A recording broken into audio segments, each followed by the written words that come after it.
Hey everyone, this is Josh from before. I'm here with McFarlane Toys DC Multiverse Hush Batman. This is the blue and gray version. Big thanks to McFarlane Toys for providing this sample for review.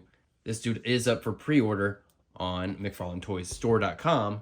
Big Bad Toy Store, Entertainment Earth, Amazon, all the usual suspects.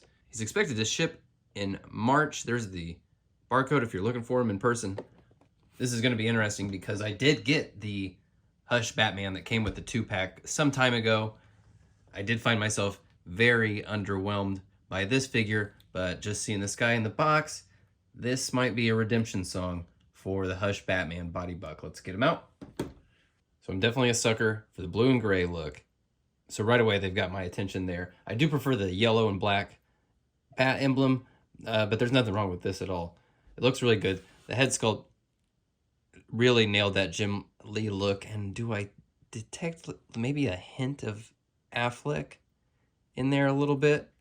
Great looking head sculpt though. Big improvement over that first one, and really the biggest night and day difference overall is this different shade of gray, because this very light gray without any extra shading definition, it just looks like cheap plastic. This looks like a big improvement, but it is essentially going to be the same figure, which was itself already a modified version of the Three Jokers Batman. So he's going to favor this more kind of rigid, neutral A pose.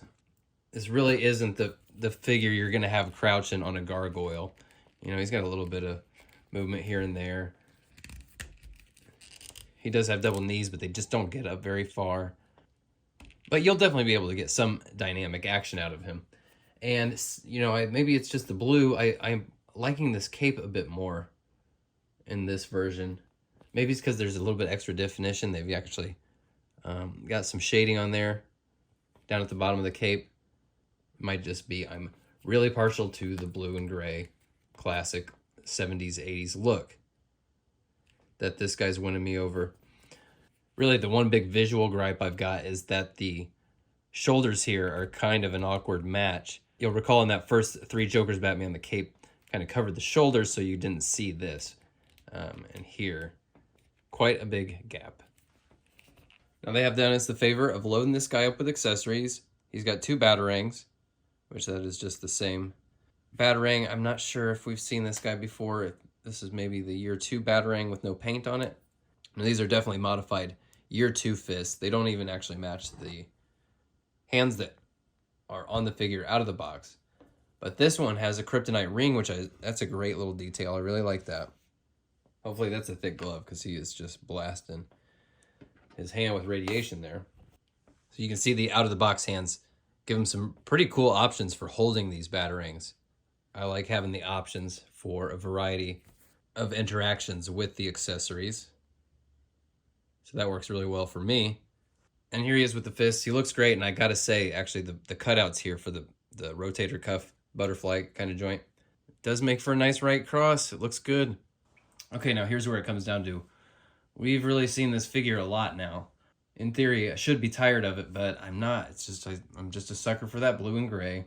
The only one up here right now that I don't like is this first Hush one. This guy's totally redeemed himself. It's too bad I didn't have this guy before I recorded my updated Batman ranking video, which is going to drop as soon as we hit 10,000 subscribers. Make sure you're subscribed so that we can release that as soon as possible. And let's add another member, and let's add another entry to our crew of frequent commenters and channel participants. This one's going out to Collect to Disconnect, who has just come through kind of recently, made themselves known in a big way. I appreciate your participation. Let's welcome Collect to Disconnect. So that's Hush Batman. Definitely a redemption story. Do you actually need all of these iterations of what is essentially the same figure? Probably not. But here I am, not feeling too bad about it.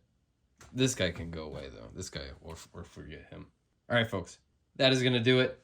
Thanks again to McFarlane Toys for sending this sample over to review. This has been an amazing wave or group of releases. They're coming out strong at the top of 2023, folks. Be on the lookout for this stuff, and I'll have more to come very soon. Thanks for watching.